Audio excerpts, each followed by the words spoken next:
দর্শক, আপনাদের সবাইকে আমন্ত্রণ জানাচ্ছি টাইম টেলিভিশনের নিয়মিত স্বাস্থ্য বিষয়ক অনুষ্ঠান হেলথ অ্যান্ড ওয়েলনেসে। আমি বিউটি দাস আপনাদের সাথে আছি।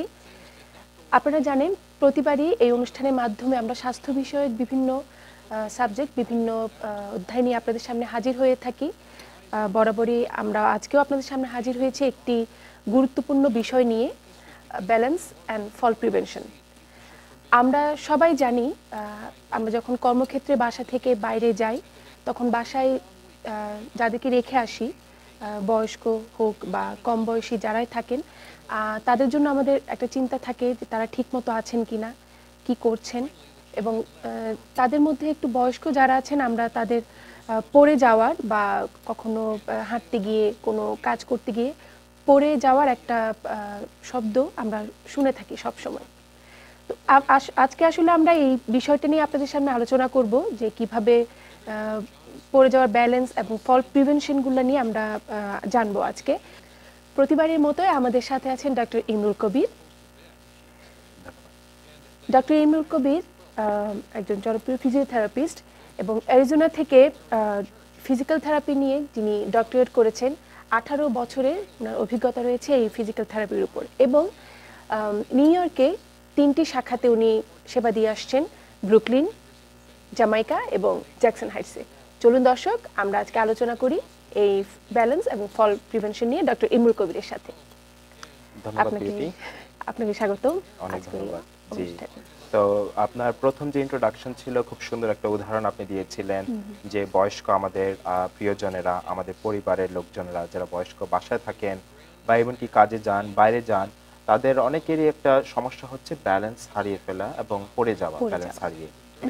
তো এটা খুব একটা কমন ডায়াগনোসিস বা কন্ডিশন, যেগুলো আমরা ক্লিনিকে দেখি ফিজিক্যাল থেরাপিস্ট হিসেবে বা হসপিটালে দেখি। এবং সবারই কেউ পরিচিত, কেউ না কেউ জানে যে চেনে বা জানে যে কারো এরকম হয়েছে। বাংলাদেশে প্রায় আমরা শুনি যে এরকম বয়স্ক লোক পড়ে গিয়ে হাত ভেঙে ফেলেছেন বা হসপিটালে যেতে হয়েছে, তো ইমার্জেন্সিতে নিতে হয়। এটা প্রায় দেখা যায় কন্ডিশনগুলো। তো যদিও টপিকটা খুব সাধারণ মনে হয়, কিন্তু এটা খুবই গুরুত্বপূর্ণ একটা জিনিস যেটা আমাদের জানা উচিত। এই জন্য যে একটা পড়ে যাওয়ার ফলে ইভেন্টের জন্য কিন্তু একটা মানুষের, একটা বয়স্ক মানুষের সারা জীবন চেঞ্জ হয়ে যেতে পারে। সে হয়তো সারা জীবনের জন্য হুইল চেয়ারে বসে পড়তে পারেন বা বিছানায় শুয়ে পড়তে পারেন। তখন দেখা যাচ্ছে তার আগের মতো সেই চলাফেরা হচ্ছে না, তাকে তার জন্য তার পরিবারকে তখন সেবা দিতে হচ্ছে এবং পরিবারের যেই সেটআপটা সেটা কিন্তু চেঞ্জ হয়ে যাচ্ছে, অনেক চেঞ্জ হয়ে যাচ্ছে। তো একটা কারণ যে আমরা কেন আজকে এই টপিক নিয়ে কথা বলছি, তো আমেরিকান স্ট্যাটিস্টিক্সে দেখা গেছে যে 65 বছরের উপর যখন একটা মানুষের বয়স, তখন সে বছরে একবার পড়ে যাওয়ার সম্ভাবনাটা 1/3 বা প্রায় 33 ভাগ থাকে। কিন্তু এই যে পড়ে যাওয়ার এই সম্ভাবনাটাই কিন্তু 50% হয়ে যায় বা প্রায় অর্ধেক বেড়ে যায় যখন 80 বছর উপরে একজন মানুষের বয়স থাকে। তাই 65 থেকে 80 এর মধ্যে কিন্তু এই সময়টাতে 33% সম্ভাবনা, 80 এর উপরে গেলেই 50% সম্ভাবনা পড়ে যাওয়ার। তো এই জন্যই পড়ে যাওয়ার ব্যাপারটা নিয়ে আমাদেরকে অবগত হতে হবে, সজাগ হতে হবে এবং এগুলো নিয়ে আমাদের জানতে হবে। আচ্ছা, এই যে বিষয়টা এখানে দেখতে পাচ্ছি 65 and 80, এটা কি শুধু এই বয়সসীমার মধ্যে থাকছে নাকি আসলে এর আগেও কোনো রকমের বয়সসীমাটা আসছে যে না যে কোনো এই সময়টাতে লাইক 30 40 এই সময়টাতে কি পড়ে যাওয়ার কোনো রকমের? জি, অবশ্যই খুবই ভালো একটা অবজারভেশন যে অবশ্যই যে কম বয়সী আমরা অনেক রোগী দেখি যাদের পড়ে যাওয়ার সম্ভাবনা থাকে বা পড়ে যায় বিভিন্ন কারণে। দেখা যাচ্ছে তাদের পরে যে সাধারণত অ্যাক্সিডেন্টের সম্ভাবনা তাদের বেশি থাকে। বিশেষ করে আমরা বলি যে যখন একটা পুরুষদের বেলায় এবং বয়সের সীমাটা হচ্ছে 25 থেকে 40 এর মধ্যে, কারণ এই বয়সে তারা সাধারণত তারা অ্যাগ্রেসিভ থাকে, তারা অ্যাডভেঞ্চারাস থাকে, তো তখন তাদের ফল হয় অন্য কারণে। কিন্তু যখন বয়স্কদের বেলায় তখন ফলের রিজনটা চেঞ্জ হয়ে যায়, তখন বিভিন্ন মেডিকেল কারণ, বিভিন্ন ওষুধের কারণ, তো সেগুলি নিয়ে কিন্তু আমরা আরো কিছুক্ষণ পরে কিন্তু আরো ডিটেইলস কথা বলবো যে কারণটা কি। কিন্তু যেটা আপনি বললেন যে অবশ্যই কম বয়সীদেরও কিন্তু এটা হচ্ছে এবং তাদেরও যদি এরকম সম্ভাবনা থাকে, মাথা ঘোরায় বা পড়ে যাচ্ছে, ব্যালেন্স হারাচ্ছে, তাদের কিন্তু ডক্টরদের শরণাপন্ন হওয়া উচিত। তো এই ছবিতে আমরা দেখি যে কেন আমাদেরকে ফল অ্যাওয়ারনেসটা তৈরি করতে হবে। প্রথমেই হচ্ছে ফল হচ্ছে বা পড়ে যাওয়া বয়স্কদের বেলায় নাম্বার 1 কারণ, যেই কারণে বিভিন্ন ধরনের বড় রকমের ইনজুরি হয় এবং এই ইনজুরিগুলোর ফলে তারা মারা যায়। নাম্বার 1 কারণ। এবং 33% মানুষ কিন্তু ফলের কারণে মারা যায়, পড়ে যাওয়ার কারণে মারা যায়, 30 থেকে 33%। আর আরেকটা হচ্ছে traumatic brain injury. Traumatic brain ইনজুরিটা হচ্ছে যখন মানুষ মাথায় আঘাত পায় এবং মাথায় আঘাত পাওয়ার ফলে তাদের বিভিন্ন রকম ব্রেন ড্যামেজ হতে পারে, বিভিন্ন রকম, এটা মাইল্ড হতে পারে, সিভিয়ার হতে পারে। তো তখন দেখা যায় যে এটা হচ্ছে মোস্ট কমন কারণ ফল। এবং মহিলাদের ফল হওয়ার সম্ভাবনা দ্বিগুণ বেড়ে যায় বিভিন্ন কারণে, এবং ফলের কারণে তাদের ফ্র্যাকচারের সম্ভাবনা বেড়ে যায় সেই জন্য। এবং অস্টিওপোরোসিস নিয়ে আমরা কিছুক্ষণ পরে কিছুটা কথা বলবো। অস্টিওপোরোসিস যেহেতু মহিলাদের বেলায় সম্ভাবনা বেশি, এই জন্য তাদের ফ্র্যাকচার হওয়ার সম্ভাবনাও বেশি। এবং এশিয়ান মহিলাদের বেলায় কিন্তু এটা 4 গুণ বেড়ে যায়, কারণ এশিয়ান মহিলাদের অস্টিওপোরোসিসের সম্ভাবনা বেশি। তো এখানে আরেকটা জিনিস লেখা আছে যে 2013 সালে শুধু একটা বছরেই প্রায় 25,000 বয়স্ক লোক মারা গেছেন ফলের কারণে বা পড়ে যাওয়ার কারণে। তো এই জন্য ফল প্রিভেনশনটা খুবই ইম্পর্টেন্ট। জি। আচ্ছা, এরপরে আমরা একটা ফলের সাইকেল দেখি, ফল হলে কি হয়। তো প্রথমেই দেখেন যে মাঝখানে লেখা ফল, পড়ে যাওয়ার ফলে তখন কিন্তু একটা বয়স্ক লোকের আবারও পড়ে যাওয়ার একটা ভয় থাকে, একটা ভয়ের সৃষ্টি হয়। তখন দেখা যায় তার বিহেভিয়ারে কিছুটা চেঞ্জ আসে। সে ভয়ে সিঁড়িতে ওঠানামা করে না, সে ভয়ে হয়তো ঘরের বাইরে যাচ্ছে না, সে ভয়ে হয়তো ঘন ঘন রান্নাঘরে যাচ্ছে না, কারণ ফ্লোর ভেজে থাকতে পারে। তখন অটোমেটিক্যালি তার অ্যাক্টিভিটিগুলো কমে যায়।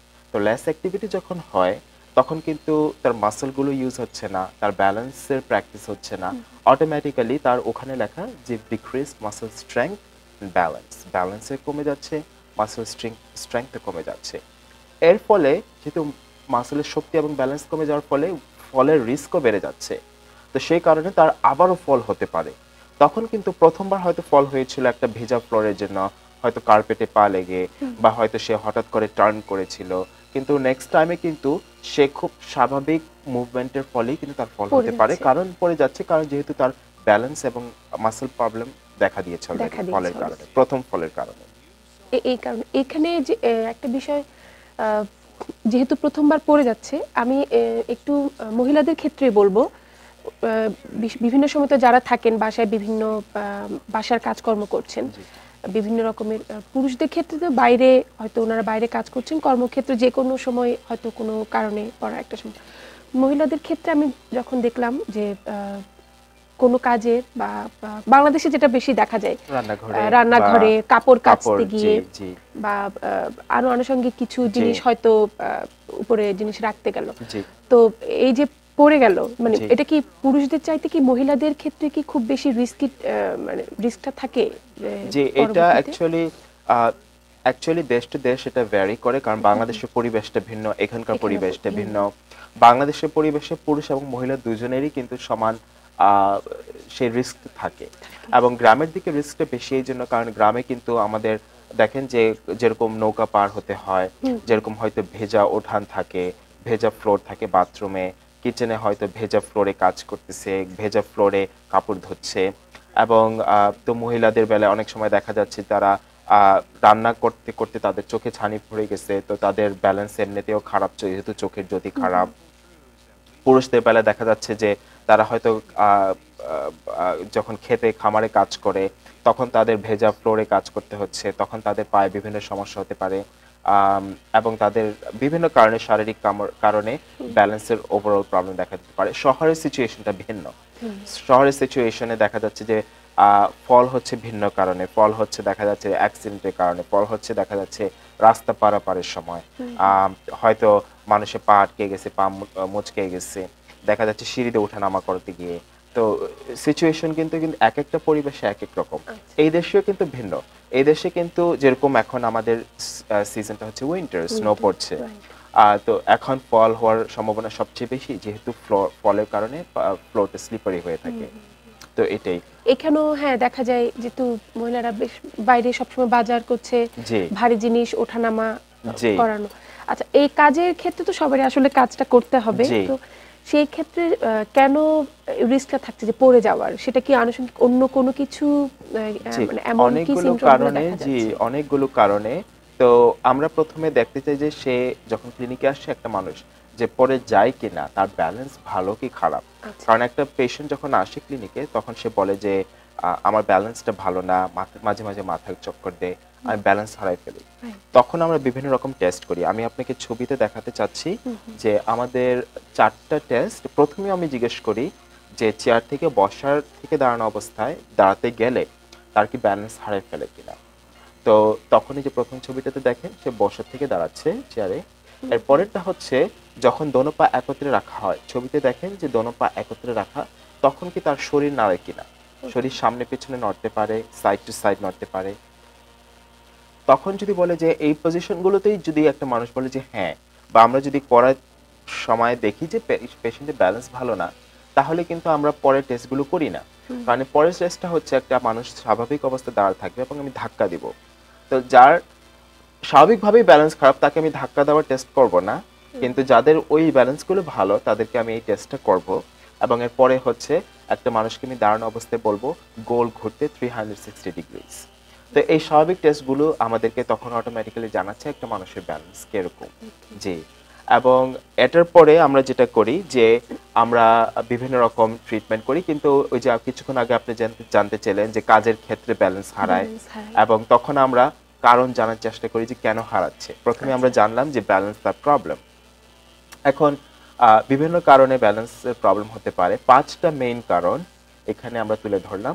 প্রথমটা হচ্ছে ইম্পেয়ার্ড ভিশন বা চোখের সমস্যা থাকা। হুম, এখন একটা লোকের চোখের জ্যোতির সমস্যা হতে পারে। সে দূরের জিনিস ভালো দেখে না বা কাছের জিনিস ভালো দেখে না, বা তার অ্যাস্টিগম্যাটিজম থাকতে পারে, বা তার চোখে ক্যাটারাক্ট বা ছানি পড়তে পারে। আচ্ছা। তো এটা একটা সমস্যা। এই সমস্যার জন্য অবশ্যই তাকে ডক্টর দেখাতে হবে এবং প্রপার আই গ্লাস নিতে হবে এবং আই আচ্ছা। গ্লাসকে প্রতি বছর চেঞ্জ করতে হবে।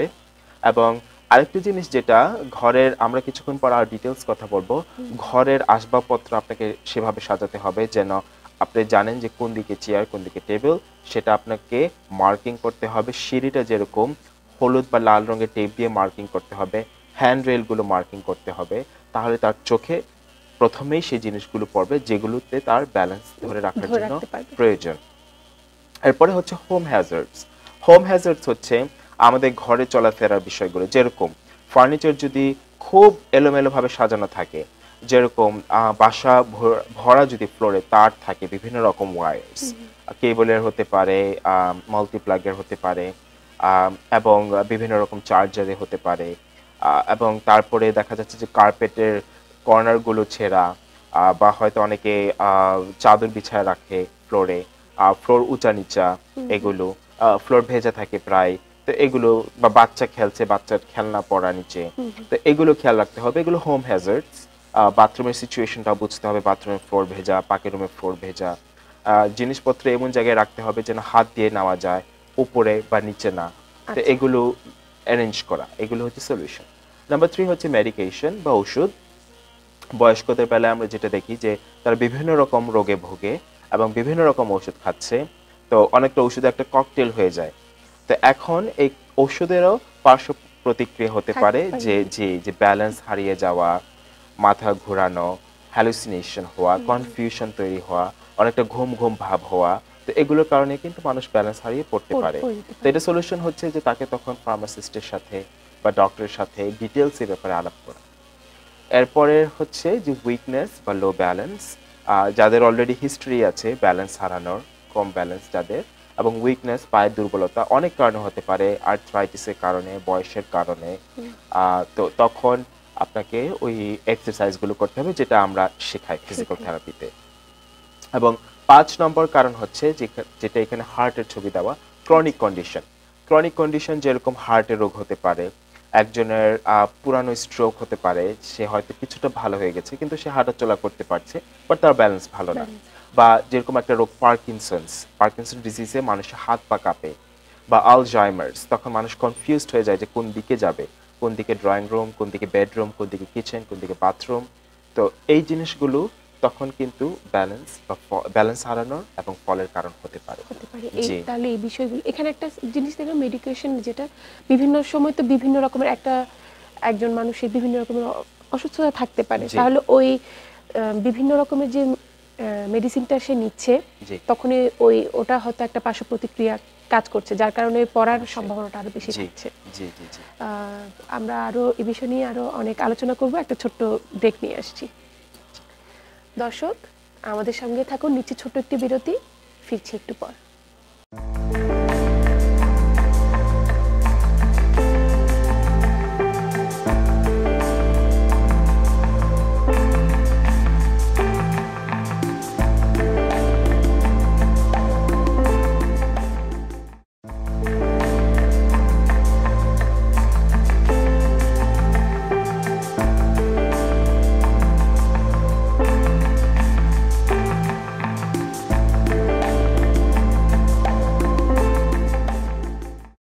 দর্শক বিরতির পর আবারও ফিরে এলাম হেলথ অ্যান্ড ওয়েলনেস নিয়ে আপনাদের সামনে। আমরা আজকে আলাপ করছিলাম এবং আলোচনা করছিলাম ব্যালেন্স এবং ফল প্রিভেনশন নিয়ে। চলুন আবারও কথা বলি ডক্টর ইমরুল কবিরের সাথে। আমরা তো বিরতির আগে জানছিলাম যে ব্যালেন্স এবং ফল কিভাবে ব্যালেন্স করা যায় বা ফল যে হয়। এখন আমরা কি প্রিভেনশনগুলো নিয়ে যদি আলাপ করি, তার আগে আমি একটা ছোট্ট একটা গল্পটা, ঠিক আমি আমার আমার পরিবারের থেকে একটা বলতে চাই। আমার মায়ের কিন্তু আমি একটু আগে দেখছিলাম আপনারা যে মানে যে ফিজিক্যাল থেরাপিতে আপনারা যখন আসেন রোগীরা, তখন দেখেন যে সোজা হয়ে দাঁড়ানো, এই চারটা জিনিসই কিন্তু আমি হঠাৎ আপনি বলছিলেন তখন আমি চিন্তা করছিলাম যে আসলে উনি, আমার মাও যখন একদম বসা থেকে একটু দাঁড়াতে চান তখন কিন্তু একদম উনি আসলে পারেন না। আচ্ছা, ওনার প্রবলেম হয় এবং উনি সোজা হয়ে দাঁড়াতে পারেন নাই। এই জিনিসগুলো, এই ব্যালেন্সগুলো, এখন এই বিষয় সবগুলো যদি প্রিভেনশনগুলো সম্বন্ধে যদি আমাদেরকে বলেন, তাহলে আমিও হয়তো উপকৃত তো হবে এবং দর্শকরাও আসলে উপকৃত হবে। অবশ্যই অবশ্যই অবশ্যই। তাহলে আমরা শুরু করি। প্রথমেই হচ্ছে যে কিভাবে প্রিভেনশন করা যায়। প্রথমটাই হচ্ছে যে find a good balance and exercise programme. Number 1, যেটা আমরা করে থাকি ফিজিক্যাল থেরাপিতে। তো ফিজিক্যাল থেরাপিতে আমরা একটা পেশেন্টকে অ্যাসেসমেন্ট করে, টেস্ট করে আমরা চুজ করি যে কোন ধরনের ব্যালেন্স এক্সারসাইজ পেশেন্টকে করতে হবে। বিভিন্ন ধরনের এক্সারসাইজ থাকে, সব এক্সারসাইজ সবার পক্ষে করা সম্ভব হয় না। পুরুষদের বেলা একরকম, মহিলাদের বেলা একরকম, যাদের হাঁটুতে আর্থ্রাইটিস তাদের বেলা একরকম, যাদের হার্টের কন্ডিশন তাদের বেলা একরকম, যারা খুব বেশি বৃদ্ধ, যারা হুইল চেয়ারে বা ওয়াকার নিয়ে হাঁটে তাদের, বা কেইন নিয়ে হাঁটে, ছড়ি নিয়ে হাঁটে, তাদের বেলা একরকম। তো আমরা সেটা ডিসাইড করি যে কোনটা কার জন্য ভালো হবে। তো নাম্বার 1 হচ্ছে যে এক্সারসাইজ স্টার্ট করা অ্যাজ সুন অ্যাজ পসিবল এবং এই এক্সারসাইজটা চালিয়ে যাওয়া। নাম্বার 2 হচ্ছে যে আপনার ফল যদি হিস্টরি থাকে, কখনো পড়ে যাওয়ার হিস্টরি থাকে, সেটা নিয়ে ডক্টরের সাথে কথা বলা, আপনার স্পেশালিস্টের সাথে কথা বলা। এবং 3 নম্বর হচ্ছে যে ওষুধ কি খাচ্ছেন এটা নিয়ে ডক্টরের সাথে এবং ফার্মাসিস্টের সাথে রেগুলারলি খোলাখুলিভাবে কথা বলা, এবং কিছুদিন পর পর আপনার ওষুধগুলো একটু চেক করা যে এটা কি সব ওষুধ, প্রয়োজনীয় ওষুধগুলো কি খাচ্ছেন, নাকি ডোজ বেশি হয়ে যাচ্ছে, ডোজ কম হয়ে যাচ্ছে, নাকি যে ওষুধ এখন আর খাওয়ার প্রয়োজন নেই সেটা কি বাদ পড়ছে কি না, সেটা ডক্টরের সাথে রেগুলারলি আলোচনা করা। জি।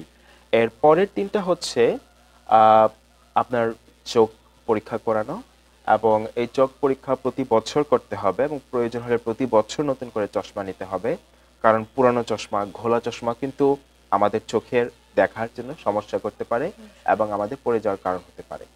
এর পরেরটা হচ্ছে যে নিজের বাড়িকে সেফ রাখা, বিপদমুক্ত রাখা, যেরকম সিঁড়িতে ওঠা নামার জন্য হ্যান্ড রেল তৈরি করা, বাথরুমে হ্যান্ড রেল তৈরি করা যেন পা পিছলে পড়ে না যায় শাওয়ারের সময়, আবার টয়লেটের পাশে হ্যান্ড রেল তৈরি করা, এবং কার্পেট ঠিক রাখা, ফ্লোর যেন ভেজা না থাকে এবং পর্যাপ্ত আলো থাকে, এগুলো মেক শিওর করা। এবং লাস্টেরটাও খুবই জরুরি কিন্তু আমরা অনেক সময় এটা করি না, সেটা হচ্ছে আমাদের পরিবারের মেম্বারদের সাথে এ নিয়ে কথা বলা, খোলাখুলিভাবে।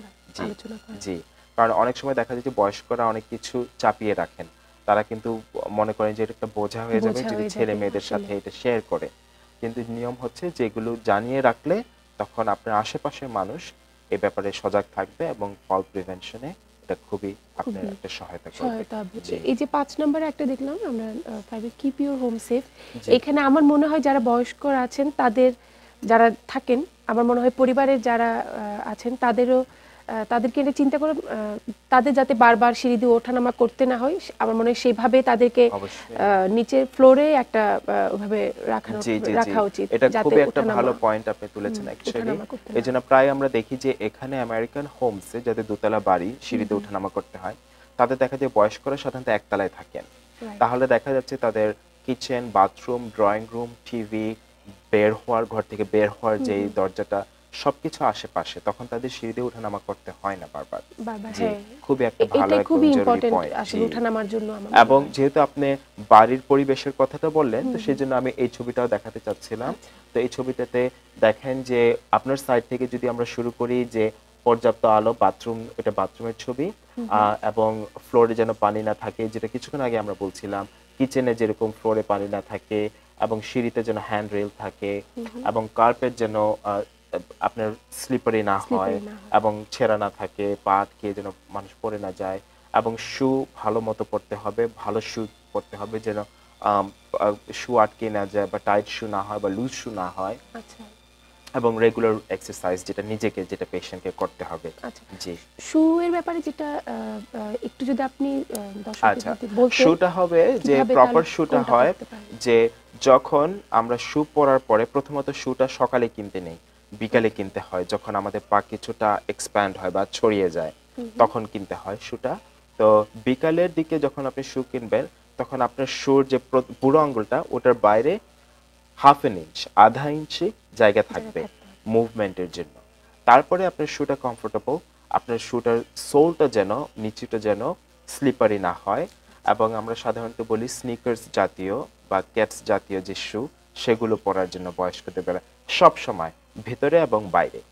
জি, পন্স জাতীয় শু যেটা আমরা বাংলাদেশে ইউজ করি বাসায়, এটা না পরার জন্য, কারণ ওগুলোতে কিন্তু পাট গিয়ে রিস্ক থাকে, পাট গিয়ে পড়ে যেতে পারে। জি, এটা একটা আসলে ভালো পয়েন্ট, কারণ জুতাটা অনেক ইম্পর্টেন্ট একটা বয়স্ক মানুষের জন্য। অবশ্যই এটাতে কিন্তু অনেক সময় অনেক ধরনের বড় বড় বিপদ ডেকে আনে। বিশেষ করে যাদের ডায়াবেটিস তাদেরও ইম্পর্টেন্ট যে ভালো একটা শু পরা। জি, আচ্ছা, এখানে কিছু ছবি, এটা হচ্ছে বাথরুমে বিভিন্ন জিনিসপত্র যেটা বাথরুমকে সেভ করবে একটা বয়স্ক মানুষের জন্য। প্রয়োজন হলে তার যদি ব্যালেন্স খুব বেশি খারাপ হয়, সে বিছানার পাশের কমোড ইউজ করবে, যেটা বাংলাদেশে এখন অহরহ পাওয়া যাচ্ছে। আর এখানে তো ডেফিনেটলি এটা ইন্স্যুরেন্স কভার করে। এবং কিছু কিছু টয়লেট আছে যে দেখবেন যে এখানে হ্যান্ডেল সহ এবং উঁচু, এবং এগুলো শুধু টয়লেট না, শাওয়ার করার যেই হ্যান্ডেলটা ওটা নিচু করা যায় এবং ওটা খুব সিম্পলি হাত দিয়ে ধরা যায় এবং বসে শাওয়ার করা যায়।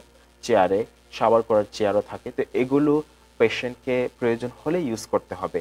অনেকে কিন্তু ইউজ করতে চায় না, মনে করে যে এটা একটা ঝামেলা। জি, কিন্তু আমার মনে হয় যাদের বয়স্ক বলবো না ঠিক, প্রতিটা বয়সের একটা জিনিসের খুবই রিস্কি থাকে, বাথরুমে পড়ে যাওয়াটা।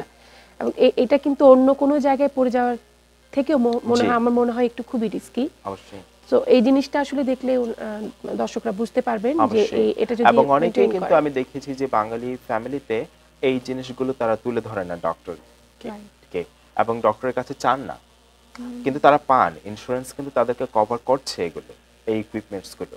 তো তাদের উচিত ডক্টরের সাথে খোলামেলা কথা বলে যা যা প্রয়োজন ইন্স্যুরেন্স থেকে এগুলো নিয়ে তাদের নিজেদেরকে সেফ থাকা, জি, বিপদমুক্ত থাকা। আচ্ছা, এই পরের ছবিতে চার্টে আমরা আবারও যে জিনিস নিয়ে আমরা কথা বললাম এতক্ষণ, খুব সংক্ষেপে বলি যে আমাদের কি কি করা উচিত। আমাদের হেলথ এবং মেডিকেশনস নিয়ে, ওষুধ নিয়ে আমাদের সজাগ থাকা উচিত, এক্সারসাইজ করা উচিত, বাথরুম এবং বেডরুম আমাদের ঠিক মতো রাখতে হবে যেন আমরা পড়ে না যাই। আর কি কি করা উচিত না, আমাদের কিচেনের কিছু জিনিসপত্র যেরকম ফ্লোর স্লিপারি রাখা যাবে না, উপরে জিনিস রাখা যাবে না, যে স্টুলে বা চেয়ারে চড়ে জিনিস নামাতে হয়, স্মোকিং কুইট করতে হবে, আমাদের লিভিং রুমকে সেফ রাখতে হবে, এবং আমাদের শু বা ফুটওয়্যারগুলোকে ভালোভাবে ইউজ করতে হবে। জি, এবং লাস্টে আমি কিছু দেখাতে চাই এক্সারসাইজ ব্যালেন্স সম্বন্ধে। আমরা বিভিন্ন রকম এক্সারসাইজ করিয়ে থাকি, তবে এটা কিছু সিম্পল এক্সারসাইজ যেটা আমাদের বাসার দর্শকও করতে পারবে। আমরা যদি এখানে ফোকাস করি, আমরা দেখতে পারবো 4টা এক্সারসাইজ। একটা পা তোলার, তারপরে একটা হচ্ছে আমাদের পায়ের আঙ্গুলের উপর দাঁড়ানো, তারপর থার্ড এক্সারসাইজটা পা তোলা কিন্তু চেয়ারের সাপোর্ট ছাড়া, এবং লাস্টের এক্সারসাইজ পাটা পিছনের দিকে তোলা। তো এই প্রত্যেকটা এক্সারসাইজ আমাদের তোলে 1 সেকেন্ড করে ধরে রাখলেই হবে, 8 থেকে 15 বার রিপিট করতে হবে, এবং শক্ত কিছু ধরে এক্সারসাইজগুলো স্টার্ট করতে হবে, যেরকম চেয়ার বা টেবিল বা জানালার গ্রিল। ধরে আমাদের এক্সারসাইজগুলো। আমার এবং মনে হয় ক্লিনিকে আমরা অনেক ধরনের এক্সারসাইজ শেখাই যেটা বিভিন্ন সেটা তো রকমের। জি ওখানে থাকছে এবং জি আমার মনে হয় প্রতিটি মানুষেরই প্রতিদিনই হয়তো একটু এরকম ফ্রি হ্যান্ড এক্সারসাইজগুলো যদি আসলে তাদের থাকে এবং এগুলো যদি বাসায় বসেও করে তারা আসলে নিজেদের নিজেদের ব্যালেন্স করাটা নিজেরাই কিন্তু ব্যালেন্স করতে জি পারবে এবং ফলটা ওরা নিজেরাই প্রিভেন্ট প্রিভেন্ট করতে করতে পারবে পারবে। অবশ্যই। এটা এটা খুবই একটা ভালো আমার মনে হচ্ছে মানে, আমি নিজেও হয়তো ট্রাই করব। আসলে সবারই আসলে সবার চেষ্টা ঘুম করা থেকে ওঠার উচিত পরে এবং একটা এক্সারসাইজ করা নিজের উচিত থেকে এটা শুরু করা উচিত। উচিত জি আসলে। আমরা তো এগুলো জানলাম। আপনি একটা বলছিলেন যে যারা বয়স্ক মহিলাদের ক্ষেত্রে যারা পড়ে যাচ্ছেন তাদের হাড় খুব তাড়াতাড়ি ভেঙে যাচ্ছে বা এরকম করে একটা সমস্যা খুবই হাড়ের যে সমস্যা জি পড়ছেন এটা এটা কেন আচ্ছা খুবই মহিলাদের আচ্ছা ক্ষেত্রে আচ্ছা এখন মহিলাদের ক্ষেত্রে বিশেষ করে বাঙালি মহিলাদের ক্ষেত্রে যেটা এশিয়ান মহিলাদের ক্ষেত্রে যেটা দেখা যায় সেটা হচ্ছে অস্টিওপোরোসিস, যেটা নিয়ে আমরা একদিন কথা বলেছিলাম আচ্ছা এই হ্যাঁ, অনুষ্ঠানে। এই অনুষ্ঠানে। অস্টিওপোরোসিস হচ্ছে যখন হাড় নরম হয়ে যায় ভিতর থেকে, এবং এটা মহিলাদের ক্ষেত্রে বেশি হয় পোস্ট মেনোপজাল স্টেজে, আচ্ছা 50-এর পরে। এবং যেহেতু আমরা বয়স্ক দিনের কথা বলছি, তো বয়স্ক মহিলাদের অটোমেটিক্যালি হাড়টা কিছুটা সফট থাকে। এখন অস্টিওপোরোসিস যাদের হয় এবং যাদের রিস্ক থেকে অস্টিওপোরোসিস হয়, যেরকম যাদের মা বা নানি বা দাদি, যাদের ফ্যামিলি হিস্ট্রি থাকে, ক্যালসিয়াম কম খাচ্ছে বা নিচ্ছে, এবং ভিটামিন D3 এবং থাইরয়েডের প্রবলেম থাকে, তো তখন যখন অস্টিওপোরোসিস সম্ভাবনা বেশি থাকে, প্লাস তাদের অন্যান্য শারীরিক সমস্যা যেরকম ব্লাড প্রেশার সমস্যা, ডায়াবেটিস সমস্যা এবং অন্যান্য শারীরিক সমস্যা, ওজন হয়তো ভারী থাকতে পারে, তখন যদি তারা কোনো কারণে মাথা ঘুরিয়ে পড়ে যায় বাথরুমে, কিচেনে, তখন দেখা যায় পড়ে যাওয়ার ফলে তারা প্রিভেন্ট করতে চায় বা বাধা দিতে চায় তাদের হাত দিয়ে। তো হাত দিয়ে যখন বাধা দেয় তখন কিন্তু প্রথমেই হাতের হাড় ভাঙে। তো এটা খুবই একটা কমন জিনিস যেটা আমরা দেখি বিশেষ করে বাংলাদেশি কালচারে। তো এই হাড়টা যখন ভাঙে তখন কিন্তু সহজে জোড়া লাগতে চায় না, কারণ জিনিসটা হচ্ছে যে হাড় জোড়া লাগার জন্য হাড় তৈরি হওয়া প্রয়োজন নতুন, আচ্ছা এবং সেটা কিন্তু কম তৈরি হচ্ছে অস্টিওপোরোসিসের ওটার কারণে। কারণে জি, তো এটা একটা গেল। আর এখন অনেকে হাত দিয়ে ওটা ঠেকাতে পারছে না পড়ে যাওয়াটা, তখন তো হয়তো তারা পড়ে গিয়ে বসে যায় বা হাঁটুর উপরে ভর দিয়ে তারা বসে পড়ে, তো তখন তাদের অনেক সময় কোমর ভেঙে যেতে পারে। কোমর ভেঙে গেলে তখন তাদের কি হয় যে তখন তারা হয় বিছানায় পড়ে গেল, তাদের হাড় হয়তো জোড়া লাগছে না, তাদের ফ্যামিলি মেম্বার্সদেরকে তখন পাশে থাকতে হচ্ছে সব সময় তাদের সব কিছুর প্রয়োজনে। তখন দেখা যাচ্ছে যে যেই মানুষটা এতদিন অ্যাটলিস্ট বাসার ভিতরে চলাফেরা করতে পারতো, সেই মানুষটা এখন বিছানায় কিছুই পড়ে গেল। পড়ে আছে তো এই বিছানায়। জন্য ফল প্রিভেনশনটা খুবই একটা ইম্পর্টেন্ট বিষয়, যেটা নিয়ে আমাদের কথা বলা উচিত এবং ভাবা উচিত ভাবা বয়স্কদের উচিত। বেলায়। সেটা হচ্ছে আসলে যাদের হাড় ক্ষয় হয়ে যাচ্ছে এটা তো স্বাভাবিক নিয়মে আসলে মহিলাদের ক্ষেত্রে হতেই থাকে। জি তাহলে ওই সময়টা যখন শুরু হয় তখন থেকে মহিলাদের আরো বেশি সচেতন হওয়া উচিত। জি হাঁটা চলা, তার বিভিন্ন কাজের কর্মক্ষেত্রে, তার কাজের ক্ষেত্রে হোক, বাসার যে আনুষঙ্গিক কাজকর্মে জি তাকে জি জি অনেকটুকু সতর্ক হয়ে জি আসলে থাকা উচিত। জি অবশ্যই। এটা এটা আমি আশা করি দর্শকদেরও এটা আসলে একটা ভালো, যারা মহিলা দর্শকরা আমাদের অনুষ্ঠান দেখছেন আপনাদের জন্য আসলে এটি একটি ভালো, যখন আপনাদের এই সময়টা হাড় ক্ষয়ের যে সময়টা হয় সেই সময়গুলো আপনারা একটু চেষ্টা করবেন বাসায় আপনারা আপনাদের মতো করে নিজেদেরকে সেফ রেখে কিভাবে কাজগুলো করা যায়। আর তাহলে আমরা এরপর আর কি প্রিভেনশনগুলো আর কি জানতে পারি কিছু? আচ্ছা, আরেকটা কারণ হচ্ছে যে আমাদের মাথা, আমরা বিভিন্ন কারণগুলো জানলাম আগে, কিন্তু আরেকটা কারণ যেটা আমরা খুব কমনলি ক্লিনিকে দেখি, যেটা একটা পুরা নতুন একটা ডিসকাশন, আজকে আমরা ডিটেলসে যাব না, সেটা হচ্ছে ভার্টিগো। ভার্টিগো একটা মেডিকেল টার্ম। ভার্টিগো হচ্ছে বেসিক্যালি মাথা ঘোরানো, মাথা চক্কর দেওয়া। তো এটা ডিজিনেসও বলা যেতে পারে সাধারণ ইংলিশ ভাষায়। এবং এটা কিন্তু কয়েক সেকেন্ডের জন্য হতে পারে, আবার কয়েকজনের কিছু কিছু মানুষের বেলায় কিন্তু এটা সারা দিনে থাকতে পারে, কয়েকদিনও থাকতে পারে, এক সপ্তাহ থাকতে পারে। কেউ বলে যে অনেক সময় বমি বমি ভাব লাগে, কারো বমি হয়, কারো দেখা যায় নিজে থেকেই ভালো হয়ে যাচ্ছে, কিন্তু বেশিরভাগ মানুষের চিকিৎসা প্রয়োজন হয়। আচ্ছা তো এখানে ছবিতে দেখাবো যে ভার্টিগো কোথা থেকে আসে। ভার্টিগো আসে আমাদের ইনার ইয়ার থেকে, বা কানের ভিতরে সবচেয়ে ভিতরের অংশ থেকে। তো আমাদের কানে তিনটা অংশ, একটা হচ্ছে বাইরের, একটা মাঝখানে যেটা দিয়ে আমরা শুনি, এবং সবচেয়ে ভিতরের অংশটা হচ্ছে দেখতে এরকম একটা ক্যানালের মতো, যেটা তিনটা ক্যানাল থাকে। তো এইটার ভেতরে ক্রিস্টাল থাকে, এবং এই ক্রিস্টাল কিন্তু সরে যায় জায়গা থেকে, এবং আপনি কিন্তু প্রোগ্রামের শুরুর দিকে জিজ্ঞেস করছিলেন যে কম বয়সীদের বেলায় কি ব্যালেন্স হারানো সম্ভব কিনা। আচ্ছা। তো এটা কম বয়সীদের বেলায় এবং বয়স্কদের বেলায় হয়। তো এটা যখন হয় তখন মাথা ঘোরায় এবং ব্যালেন্স হারিয়ে ফেলতে পারে সেই মানুষটা। তখন ভার্টিগোর জন্য আমরা আলাদা ধরনের এক্সারসাইজ করি, চিকিৎসা করি এবং বিভিন্ন রকম পরীক্ষা আছে এবং পরীক্ষা আমরা করি, নিউরোলজিস্টরা করে। পেশেন্টকে অবশ্যই ডাক্তারের শরণাপন্ন হতে হবে এবং এটা নিয়ে ডিটেলস কথা বলতে হবে। তার মধ্যে একটা এক্সারসাইজ যেটা দিয়ে এই ভার্টিগোটা সম্পূর্ণ ভালো করা যায় সেটা হচ্ছে এই এক্সারসাইজ দিয়ে। এটা বিভিন্ন পজিশনের মাধ্যমে আমরা কেনালে, যে কেনাল থেকে ক্রিস্টাল সরে গেছে ওইটাতে জায়গা মতো আমরা ক্রিস্টালটা বসাতে পারি এবং ঠিক এই এক্সারসাইজগুলো দিয়ে। তার মানে এই ধরনের সমস্যাগুলা আমরা যদি আসলে পড়ে যাওয়ার বা নিজেকে ব্যালেন্স করার পূর্ববর্তী যেগুলো বলা হয় যে এই জিনিসগুলো যদি আমরা যদি আসলে ব্যালেন্স করতে পারি তাহলে যে পড়ে যাওয়ার অনেকটুকুই আমরা এটা রোধ করতে পারবো। অবশ্যই রোধ করা যায়। অবশ্যই এটা একটা ভালো আসলে প্রিভেনশনের জন্য এটা অনেকটুকু কাজে দিবে আমার মনে হচ্ছে, যদি এই জিনিসগুলো খেয়াল করে যে কারো কম বয়সী হোক সেটা আর বেশি বয়সী হোক, তার এই জিনিসগুলো খেয়াল রাখতে হবে যার এই সমস্যাগুলো, তাহলে হয়তো পরবর্তীতে সেটা ঝামেলা পড়বে না। আসলে ডক্টর ইলমুল কবির, আমরা আসলে ব্যালেন্স এবং ফল প্রিভেনশন এই দুটো জিনিস নিয়ে আমি তো অনেক কিছু জানলাম, দর্শকরাও আসলে অনেক কিছু জানলো। এখন এই সুবিধাগুলোর জন্য আপনি অনেক দিন ধরে তো নিউ ইয়র্কে 3টি শাখায় আপনি আপনার সেবা দিয়ে আসছেন, জামাইকা, কুইন্স এবং রিসেন্ট হচ্ছে জ্যাকসন হাইটসে। তো এখন যদি রোগীদের এবং দর্শকদের সুবিধার্থে যদি আপনি আরো একটু ওনাদেরকে বলতেন আপনার ক্লিনিক এবং আপনার সেবা সম্বন্ধে। জি, দর্শক, আমাদের 3টে শাখা যেখানে আমরা ফিজিক্যাল থেরাপি সেবা দিয়ে আসছি, আমাদের জামাইকা, জ্যাকসন হাইটস এবং ব্রুকলিন। আমাদের 3টে শাখায় পুরুষ এবং মহিলারা থেরাপি দিচ্ছে এবং আমরা ব্যায়াম থেরাপির বিভিন্ন মেশিন ইউজ করে আপনাদের থেরাপি দিয়ে থাকি। এবং আমাদের 3টা শাখার 3টা টেলিফোন নাম্বার আমি বলছি। আমাদের জ্যাকসন হাইটস শাখার টেলিফোন নাম্বার হচ্ছে 347-494-1130।